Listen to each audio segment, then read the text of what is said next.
TBN, I scroll through that channel, and I'm like, okay, let me just stay on it for at least 5 minutes, see what's up, see what they're talking about. But most times, I'm not entertained or fulfilled by it. I just do it. All right. So what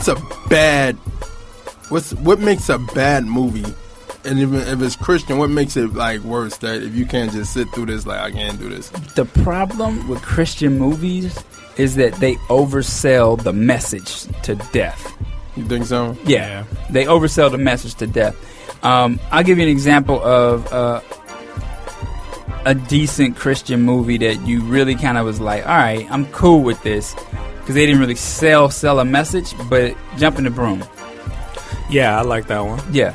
I like that one, but when I look on Netflix and I see stuff like God saved her and that kind of thing, I'm like, I know I'm not going to watch this. This is not going to be good. Yeah, I mean, that's true. It's production value. It's basically the same thing we do with this. It's like making the music sound better, making sure you're not preaching to the choir, because I think some people... Man, I think I'm getting into another topic. I think sometimes as a Christian, you feel pressure to cater to Christians because you don't want them to talk bad about what you did. Yeah. Versus just doing something that you feel will actually help people that aren't Christians. I think that happens a lot with music too. You make a song that you say is for helping save people, but in the back of your mind, you're more so worried about what Rapzilla's going to think, what Dan the Hype's going to think, what Lecrae's going to think about it. And that can kind of take you a direction that you aren't supposed to go. Like, you're not really supposed to be worried about Lecrae liking your song. Yeah. That's not the point of why it shouldn't be the point of why you're making it. Yeah. The point of why you're making a song is to help somebody that may not know Jesus. But I think that you get lost in that whole trying to cater to Christians. And I think some of the movies do that as well. They know they don't want to make a movie that's on the edge, that has a subtle message, because they know Christians are going to come and say, that ain't Jesus enough. Yeah. That ain't this enough. Yeah. But is Jump in the Broom like a Christian movie, or is it just a positive message to the movie?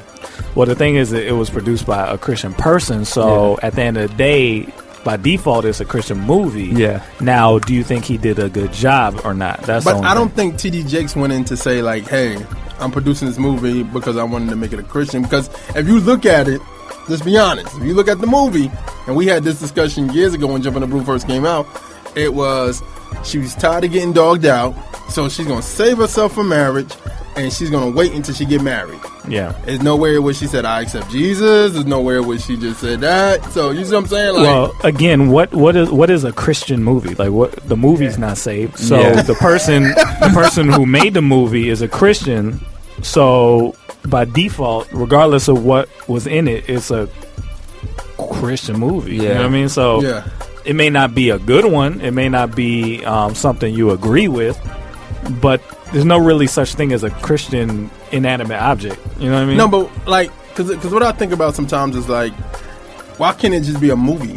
Why can't it just? Why does it have to be? Because every Christian has a burden on them to preach the gospel. Like, I mean, it wasn't like we came up with it. Like, before Jesus left, he said, you know, go preach the gospel. So I think everybody has that burden in the back of their mind. Like, I need to be doing something that can help save somebody. Okay, so let me ask you a question. Would you say the movie Devil is a Christian movie? It wasn't made by a Christian person, but to me, I thought it had a very... If I made it, I would have been happy with it. Okay. You see what I'm saying? Yeah. I don't think it was intended to be a Christian movie. Yeah. But the way it turned out, I thought it had a great message to it. Mm-hmm. You see what I'm saying? Yeah. So, to me, that was a movie that I thought a Christian could have made, but I don't think they would be bold enough to do that. Yeah. Like, for example, I didn't see that movie until you was like, yo, man, you need to go see that. It's good. It's a good movie. Good. I haven't seen it.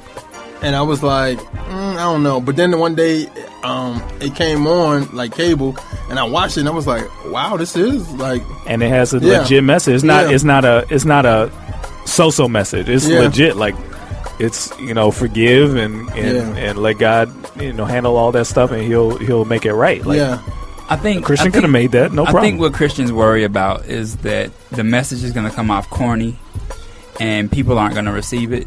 I think they should worry about that. I don't think they do. No, you don't think they worry about that? No, because it doesn't work. I mean, it does a lot of stuff. No. I'm not talking about the producers making the movie. I'm talking about us. Oh, watching. Yeah. It's like, oh man, I really don't want to hate this movie when the message is supposed to be, good. Like, I started watching the Encounter movies. Did you ever watch that? Yeah, I saw the first one, and it was decent. It was good. It was decent. Good. It was good for people who. It was good for actors you didn't know.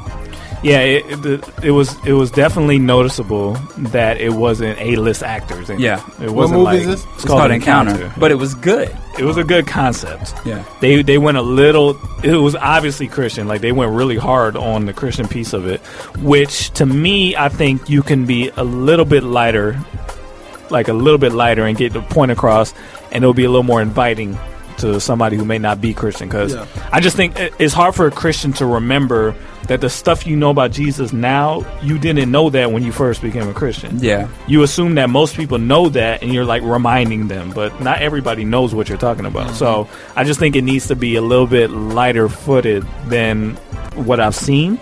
But Encounter was a good example of what it could be production wise. Yeah. You see what I'm saying? So check that one out if you can. But I think the biggest deal is production and acting. Yeah. If you could just make a good quality looking movie that had good acting in it, regardless of what they did with the movie, people would pay attention to it. And I think that's the problem. I think because they're not A-list artists signing up to do these movies that you have a problem. I think that's why the Bible Experience did so well. Because you had so many A-list celebrities sign up to do the voices, and and it makes you wonder, like, okay, how good can this project be with all these people? But then you have the same. I haven't heard it yet, but then you have the same problem that Christian rappers have or artists have when people say, "Why did you work with Big Crit on your album? Why did you work with this? Why did you let Samuel Jackson play God?" Yeah. You know what I'm saying? Do they have that same issue with movies? Like, this person is not living a good life, but you're letting him play a role that has such significance. Is that okay? It might not be okay, but the concept actually did work. Like the trailer for, I think what sold people on the Bible Experience was their trailer. Their trailer was just hot. It was amazing. It was a good trailer. I guess this is what I want. When I first started this whole J-Dot Track Stars thing, I wanted to do movies. I mean, you knew that. Yeah. I wanted to make movies, but I know that movies take budgets that are huge. So let me start with music, let me start with radio, and then we move up to that and hopefully we can still do that. I would love to see us working on a project. Yeah. But I got one in me, man. I got a script in me. Yeah, and Jeremiah is a great writer. We did a whole play or whatever. Yeah. So I would love to do that, but I just want more creativity out of Christian movie makers. A little bit more boldness, you know what I mean? Because like I see movies that weren't Christian movies that could have been. I'm like, man, why can't we do that? Like even like a movie like Gravity. Yeah. Which you wouldn't think it could be a Christian movie, but that to me that was the perfect backdrop for a Christian movie. If they wanted it to be. You see what I'm saying? The Book of Eli. Yeah. Perfect backdrop for a Christian movie if they wanted it to be. Yeah. So to me, I don't really buy that we can't make quality movies because I see movies that could have been movies that we made. Just it would have been a little different probably in certain areas, but I don't see why we can't be that creative. I know budget is a big deal, but I just don't want us to be worried about what each other is going to think about the movie and not necessarily worried about what they're going to think about. You said something earlier, and we was talking about the Man Up movie that Brandon did, and you jokingly said during the entertainment report that if that or State Property on, I'm State Property, and we bust all laughing. Yeah. What makes a good like? Because I've always have ideas for like making a street kind of hood movie, but with the gospel, but it doesn't seem. I want it to be authentic. What would you tell somebody like? I want to make a real movie, so it's like you see transitions. Like prime example, and I said this all the time. I think people's testimonies, if there were movies, it ranged from G to NC-17. You see what I'm saying? Yeah. So you can't. Everybody's testimony and story is not PG. You see what I'm saying? So you have to be raw about some stuff. So you can't be like. I remember. I'm going all over. I remember. You remember that movie How to Save a Life? You remember that? You ever seen that movie? No. How to Save a Life? Okay. It's a dope movie, and I remember seeing it before they showed it. I was at a youth conference, and they showed it, and they had some parts in it. It wasn't bad parts, but it was part of the main character's story. And at the end of it, the people were in the audience like, "Yeah, you need to take that out." But it was very.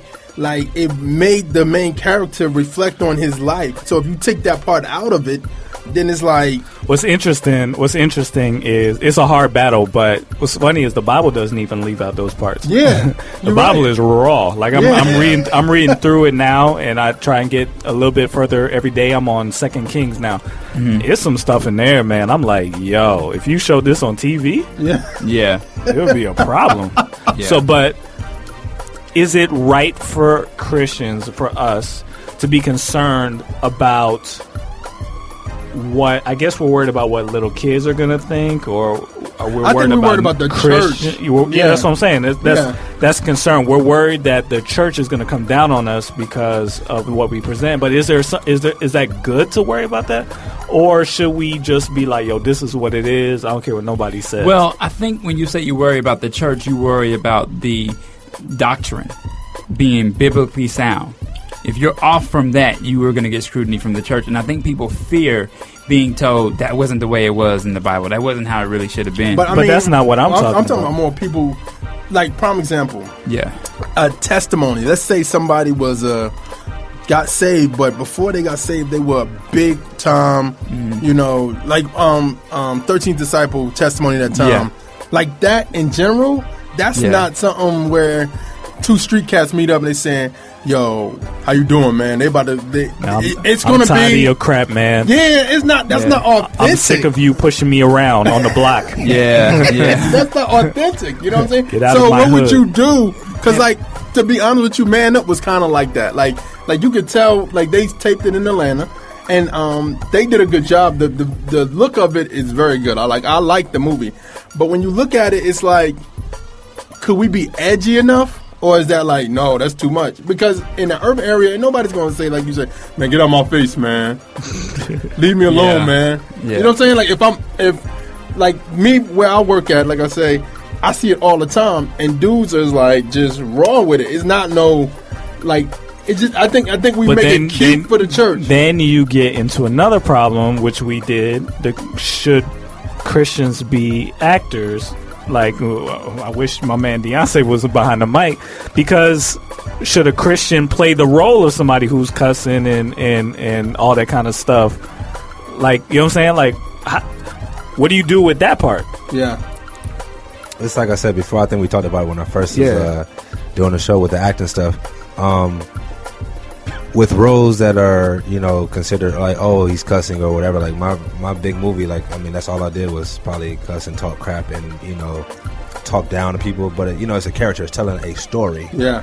So it's not necessarily, oh, that's the life that the person lived. He's acting. Just like you have Denzel. He may do a movie where he beats his wife. That don't mean he's going to go home and beat his wife, Yeah. So things like that, I mean, it's acting, and so when you grow up in the acting world and you take the acting classes, you understand what the difference of real life and other situations. Now, some people do get carried away in their characters and they start to do things and relive certain situations in their life, but that is not the type of actor I am. But that's a part of just, understanding what it is. I think that God presented an arena to tell a story, to present real life situations to people that may not see it in their neighborhood or may not see it in their church or in their house or whatever. Yeah. So it's just kind of something that I look at as just an eye opener for everyone. Yeah. I don't think now there's a limit though. There's certain roles that I would shut down. Yeah. It's only a limit because I still have to have my dignity at the same time and the respect for myself and my belief in God that I'm not just going to go out there and do anything now. But I mean, as far as if I'm doing a role where I'm cussing or something like that, or if I'm, domestic violence type of movie, like I've done something like that, just but it's to show what it is. But as far as like doing other things, this is over and beyond, to each his own. Some actors that are Christians may do it, but there are some that may not do it at all. Yeah.